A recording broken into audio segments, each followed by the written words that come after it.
While I was visiting my sick mother, my husband texted me, "We are done." He had secretly replaced my $1 million Diamong necklace with a replica, sold the original one, and took the money to start his life with his mistress in the Maldives. I texted back, "Enjoy the sunshine." He didn't know yet, but the necklace. "I'm leaving you. I met someone. Her name is Natasha, and she's everything you're not. We're moving to the Maldives. Good luck with your grumpy mother." The words glared back at me from the screen of my phone, each one colder than the last. I sat in my mom's hospital room, the faint beeping of machines blending with the overhead lights. Her breathing was steady for now, her frail body finally at rest after another difficult day. Michael didn't even have the decency to call. Just a text, cruel and dismissive, like the last 3 years of our marriage meant nothing. "I'm Jennifer, 33 years old. And up until now, I thought I had my life mostly together. My dad passed away when I was in my 20s, leaving behind my mom, who I've been caring for since she got sick." Michael always made it clear that he wasn't a fan of this arrangement. "It's not like she's your responsibility," he'd say, rolling his eyes when I had to miss a dinner or cancel plans to take care of her. "You need to focus on us, not her." In hindsight, it's not surprising that he'd do something like this. Michael had always been selfish, but I thought I could handle it. Thought I could help him grow into someone better. I reread the text and put my phone away. There was no point dwelling on it now. My focus needed to be on my mom. When I finally left the hospital late that night and headed back home, the full weight of Michael's betrayal began to sink in. I opened the door to the house we shared, a space that suddenly felt unfamiliar, and let out a deep sigh. As I dropped my bag onto the couch, something caught my eye. The diamond necklace my dad had given me, sitting exactly where I'd left it on my dresser, or at least I thought it was the necklace. I picked it up, turning it over in my hands. It looked right at first glance, but something felt off. It seemed lighter than I remembered. I traced my finger along the clasp, noting the faint scratch marks that hadn't been there before. A wave of unease washed over me, but I pushed it aside. Maybe I was just tired. An hour later, as I was unpacking, my phone buzzed with an alert. I glanced at the screen and froze. "Security alert. Item has been moved from its designated location." I stared at the notification in disbelief. The tracking chip embedded in the clasp of my necklace, a precaution my dad insisted on when he gifted it to me, had been activated. The system had a delay, so Michael should have taken it a few hours earlier. The real necklace wasn't here. Michael didn't just leave me, he stole it. My hands tightened around the fake as I sat down, my mind racing. Michael thought he could betray me and run away with his mistress. He had no idea who he was dealing with. The realization hit me like a wave. Michael hadn't just walked out on me. He'd taken the most precious thing I owned. Sitting on the couch with the fake necklace in my hands, my mind raced through every possibility. When had he done it? How long had he been planning this?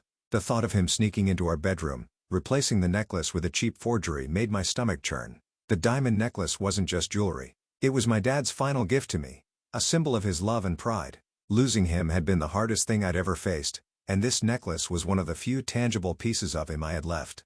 Michael knew that. He knew what it meant to me, and he still took it. I opened the tracking app tied to the security chip embedded in the real necklace. The blinking dot on the map told me exactly where it had been taken, a pawnshop 3 miles away.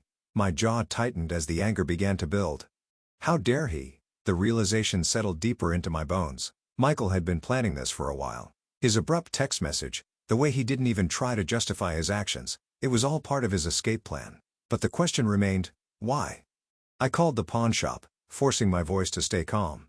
"Hi, I'm calling about a diamond necklace that may have been brought into your shop recently. It has a security chip, and I just received an alert about its location." There was a pause before the man on the other end replied, "Yeah. We had a piece like that come in this morning. A guy sold it. Tall, dark hair. Seemed a little jittery." "Michael, do you still have it?" I asked, my heart pounding. "Not anymore," he said. "We reported it to the authorities when we noticed the security chip. It flagged as stolen, so it's out of our hands now. You might want to contact law enforcement." I hung up and stared at the wall, the full weight of the situation sinking in. Michael had not only betrayed me, he had stolen from me and left a trail of evidence behind. My sadness turned into determination. I wouldn't let him get away with this. If he thought he could walk away from our marriage with my father's necklace, and live happily ever after in the Maldives with his mistress, he had another thing coming. The next morning, I contacted law enforcement and provided them with all the details. The tracking chip's data, the pawnshop's report, and Michael's suspiciously timed departure were enough to catch their attention. An investigator from the FBI got involved, and they assured me that cases like this weren't uncommon. "We'll handle it," the agent said firmly. "A high-value item like this won't just disappear." Hearing those words gave me a sense of relief. but only a little. The diamond necklace wasn't just a high-value item, it was irreplaceable. As the hours passed, I pieced together the puzzle. Michael's betrayal wasn't just a spur-of-the-moment decision. The fake necklace, the sudden text, and the pawnshop visit all pointed to a carefully planned scheme. I scrolled through his social media, a habit I developed to track his erratic behavior over the years. That's when I found it. A photo posted just a few hours earlier. Michael was lounging on a pristine white sand beach, sunglasses on, a cocktail in hand. Sitting next to him, grinning like she'd won the lottery, was Natasha. She was everything he claimed I wasn't: young, carefree, and utterly clueless about the mess he'd left behind. The caption read, "Finally living the dream. Maldives life. New beginnings." My stomach churned, but not with sadness. Anger bubbled to the surface, sharp and unrelenting. He thought he was untouchable. He thought I'd sit here broken and powerless while he lived out his fantasy. But Michael didn't know me as well as he thought. I spent the rest of the day gathering every piece of evidence I could find. Bank statements, messages, even receipts from the pawnshop that the investigator forwarded to me. Each document painted a picture of a man desperate to escape his failures, willing to betray the person who had supported him through every stumble. That evening, the investigator called with an update. "We've traced the funds he received from the pawnshop. It looks like he funneled the money into an offshore account before leaving for the Maldives. We're coordinating with local authorities there to freeze the account and recover the necklace." A small smile tugged at the corners of my mouth. Michael had no idea that the fantasy he built for himself was already crumbling. I logged off my computer and sat back, holding the fake necklace in my hands. The rage I'd felt earlier was still there, but it was tempered now with something else: determination. Michael thought he'd won, but this was just the beginning. The next morning, I walked into the investigator's office with a folder full of documents. My hands trembled slightly, but I wasn't going to let nerves get the better of me. This wasn't just about the necklace, it was about justice. Detective Chambers greeted me with a firm handshake. "Jennifer, thank you for coming in. Let's go over everything you've brought." I laid out the evidence meticulously: bank statements highlighting suspicious withdrawals, text messages showing Michael's erratic behavior, and even the receipts forwarded from the pawnshop. "This is everything I could find," I said, my voice steady. "He didn't just take the necklace. He's been funneling money out of our joint account for months." Chambers nodded, his sharp eyes scanning through the papers. "You've done a lot of the legwork for us. This gives us a strong starting point."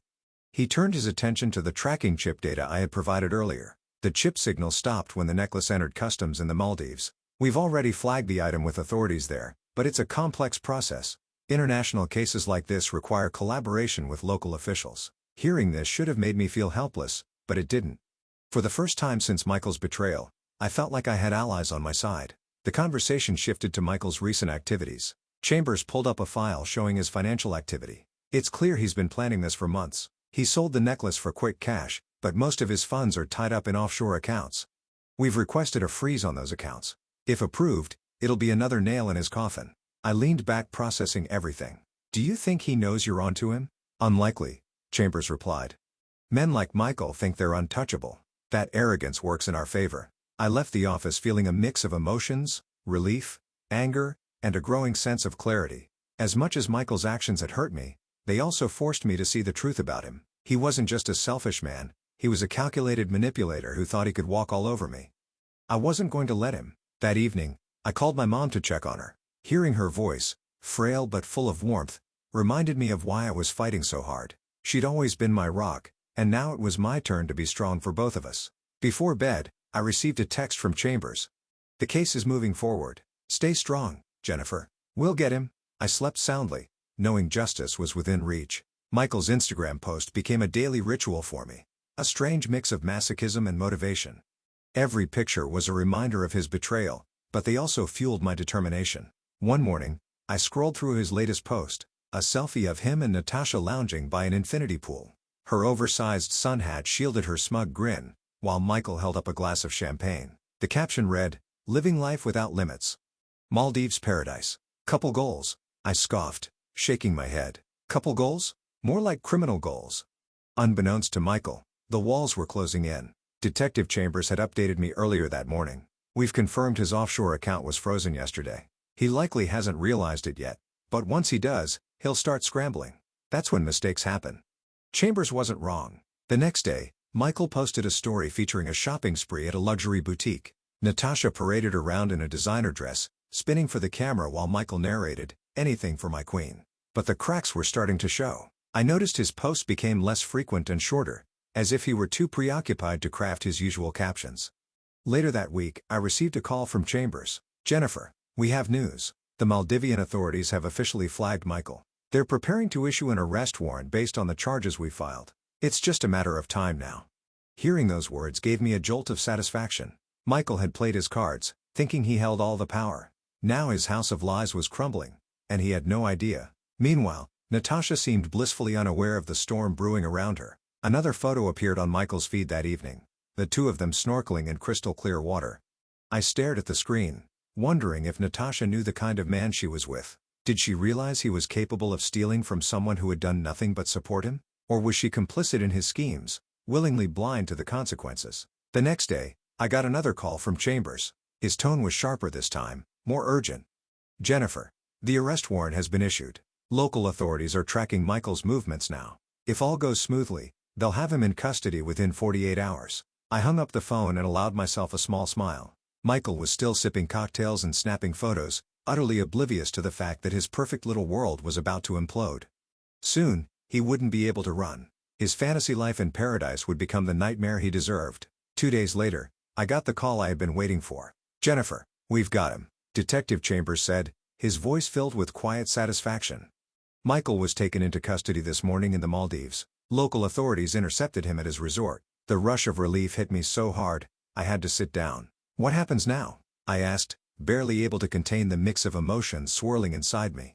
"The Maldivian authorities are holding him pending extradition," Chambers explained. "He's also being charged locally for attempting to transport a flagged item across borders." Natasha wasn't detained, but he hesitated. "But what? From what we've heard, she's not sticking around." It seems she wasn't thrilled to learn Michael's luxurious lifestyle was built on fraud and theft. Apparently, she left the resort shortly after his arrest. I couldn't stop the laugh that bubbled up. Natasha, the woman who was supposed to be his escape, had abandoned him the moment things got difficult. It was poetic justice at its finest.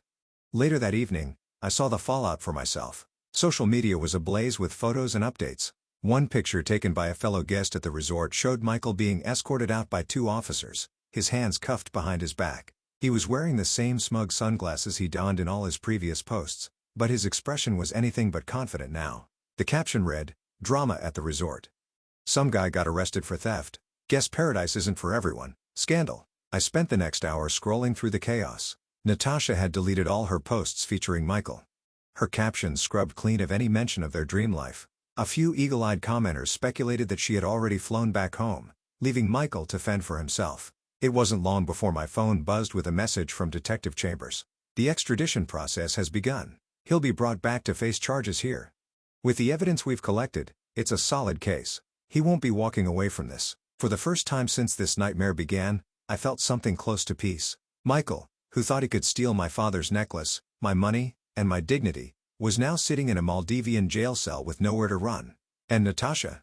She had distanced herself so completely that it was as if their whirlwind romance had never existed. As I sat in the quiet of my living room, holding the fake necklace one last time, I felt vindicated. Michael's betrayal had shattered my life for a moment, but now it was his turn to face the consequences.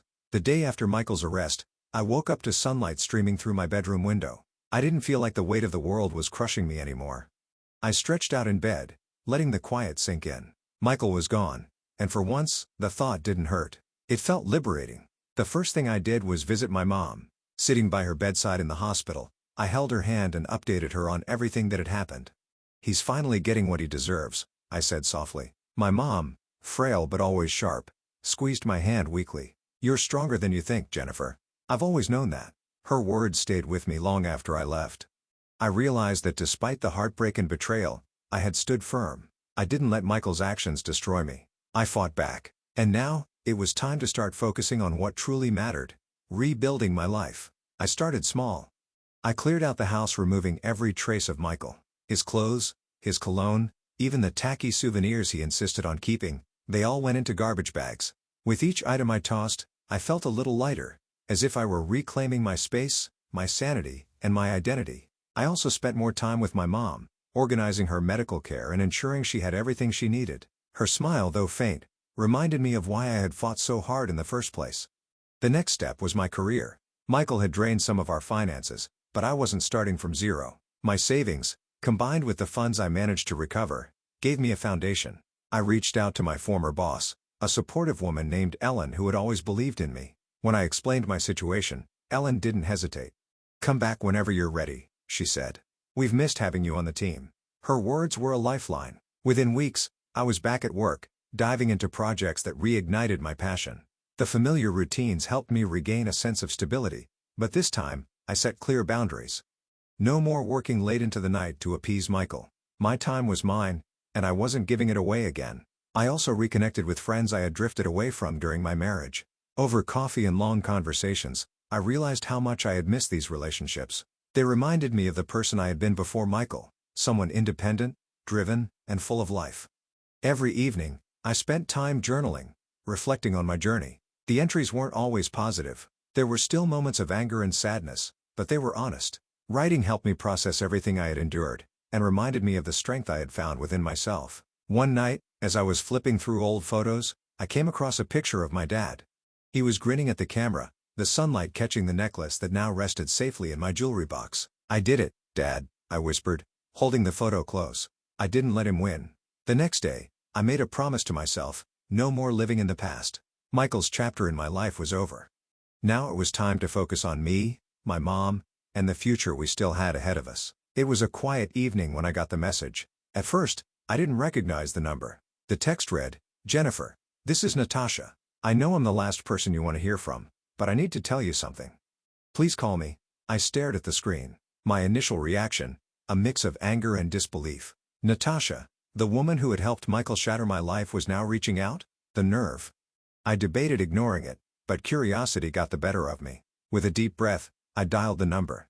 She answered almost immediately, her voice trembling. "Jennifer, thank you for calling. I'm so sorry for everything," Natasha began, her words tumbling over one another. I didn't know the full extent of what Michael had done. I didn't respond right away, letting the silence stretch just long enough to make her uncomfortable. "What do you want, Natasha?" She sighed, and I heard something that sounded like genuine regret. "When I met Michael, he told me you were the one who wanted the divorce, that you were controlling, that you prioritized your mom over him, and that you were emotionally cold." I clenched my jaw, the old familiar anger bubbling up. "And you believed him?" "I did," she admitted, "at first. But over the past few weeks, I started noticing inconsistencies. He lied about so many things, Jennifer, about his finances, about why he left you, even about how he got the necklace. When I found out it was stolen, I couldn't look at him the same way." There was a pause, and then she added, "I left him the day he was arrested. I flew back home, and I've been trying to make sense of everything since. I felt like you deserved to know." I let out a bitter laugh. "And what do you expect from me? Forgiveness? Sympathy?" Natasha said quickly. "I don't deserve that. I just wanted to apologize. And to tell you that Michael didn't just hurt you. He hurt me too in ways I didn't realize until it was too late. He's a master manipulator." Her words hung in the air, and for a moment, I considered the weight of them. I didn't trust her, not completely, but I could see the cracks in her confidence. Michael had used her just as he'd used me. "I appreciate the apology," I said finally. My tone clipped but civil. "But this doesn't change anything. I'm moving on from Michael, and I suggest you do the same." Natasha let out a shaky breath. "I will. Thank you for listening." When the call ended, I sat in silence, staring at my phone. A part of me felt validated. Michael's lies had caught up to him in every way possible, but I wasn't going to dwell on Natasha's words or her remorse. This wasn't about her or Michael anymore. It was about me reclaiming my life. I got up and put my phone away, focusing instead on the future I was building. Michael's betrayal had once consumed me, but now, it was nothing more than a chapter I had already closed. The call came on a crisp Tuesday morning. Detective Chambers' familiar voice carried a note of satisfaction. "Jennifer, I have good news," he said. "The necklace has been officially recovered and is being returned to you. It should be back in your possession by the end of the week." For a moment, I couldn't speak. Relief washed over me, mixed with a profound sense of closure. "Thank you," I finally managed, my voice steady, but full of emotion. "This means more than you know." "There's more," Chambers continued. "Michael's trial date has been set, and with the charges and evidence stacked against him, it's almost certain he'll face significant prison time. Justice is on its way." Hearing those words felt like the final piece of a puzzle falling into place. Michael, who had tried to destroy me, would finally face the consequences of his actions. When I hung up, I sat in quiet reflection. My father's necklace, the one tangible connection to his love and strength, was coming home. Michael's theft had been a desperate attempt to erase my sense of stability, but it had only proven how resilient I truly was. Looking out the window, I felt a surge of pride. I had faced betrayal, fought back, and emerged stronger. The day the necklace arrived, I picked it up from the investigator's office. Holding it in my hands, I felt an overwhelming sense of peace. It sparkled just as brightly as it had the day my dad gave it to me. It wasn't just a piece of jewelry. It was a symbol of resilience, of love, and of everything I had overcome. That evening, I sat with my mom in her hospital room, the necklace resting around my neck. Her eyes lit up when she saw it, a rare moment of clarity breaking through her usual fatigue. "It's beautiful," she said softly, her voice barely above a whisper. "It's home," I replied, taking her hand. As I sat there, an idea began to form. My mom had been through so much, watching her health decline, knowing how much I had sacrificed for her. She deserved something to look forward to, a chance to create new memories. That night, I began planning a trip for the two of us, somewhere meaningful, yet peaceful. I thought about the places my dad had always wanted us to visit together, settling on a quiet coastal town he had loved as a child. The next morning, I shared the idea with her. "Once you're feeling better, we're going," I said, showing her photos of the town. Her smile, faint but genuine, was all the confirmation I needed. This wasn't just about the trip, it was about reclaiming joy, about moving forward without letting the past define us. As I packed up my things that night, I felt a calm I hadn't known in years. The storm Michael had brought into my life was over, and the future, it was mine to build one step at a time.